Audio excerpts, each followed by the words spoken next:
Si tu aimes vraiment Jésus, il est temps de changer ta manière de voir les choses et de répondre à l'appel du Seigneur pour être un témoin du Seigneur.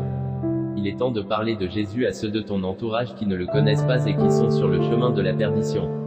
Colossiens 1,16 nous dit, car en lui ont été créées toutes les choses qui sont dans les cieux et sur la terre, les visibles et les invisibles, trône, dignité, domination, autorité. Tout a été créé par lui et pour lui. Il est important que tu réalises que toi et tout ce qui te concerne, ton activité professionnelle, tes affaires, tes enfants, ton conjoint, tes parents, tes voisins, etc., ont été créés par Christ et pour Christ.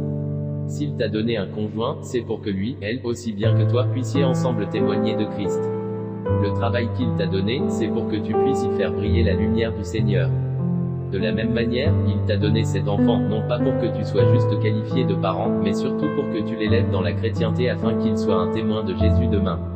Il est temps que tu dises, oui, me voici Seigneur, envoie-moi. Il est temps que tu portes le fardeau de l'évangélisation de ta famille, de ton village, de ta ville, de ta nation, de ton lieu de travail, etc.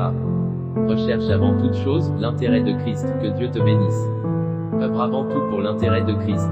Bonjour, qui enverrai-je? Cette question posée dans Ésaïe 6:8 émane du Seigneur qui cherche qui envoyer pour annoncer la bonne nouvelle de la parole de Dieu.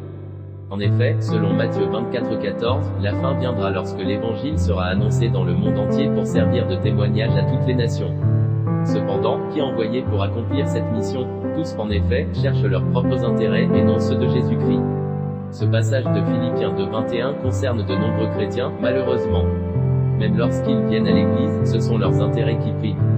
Ils ne pensent pas à prier pour qu'au cours de culte, des âmes soient sauvées et des vies soient transformées. Ils apprécient l'adoration, la louange, le message du jour avant tout parce que cela leur fait du bien. Ce qu'ils recherchent en premier, c'est comment exploiter Dieu. Celle ou celui qui a des problèmes avec son conjoint inconverti soupire après un bien-être conjugal au lieu de privilégier le salut de l'autre. L'employé est plus en quête d'une promotion ou d'augmentation de salaire qu'il ne recherche à être la lumière de Christ et à impacter des vies spirituellement, et ceci dans des cas où plusieurs de ses collègues ne connaissent pas le Seigneur. Le jeune homme ou la jeune fille est obnubilé par le mariage et toutes ses prières ne tournent qu'autour de ce sujet. Simon, fils de Jonas, m'aimes-tu? Pierre lui répondit, oui, Seigneur, tu sais que je t'aime. Jésus lui dit, mais mes brebis. Rapporte Jean 21:16. L'intérêt de Christ est que les âmes soient sauvées, que les brebis du Seigneur puissent recevoir la parole de Dieu afin de voir leur vie changer.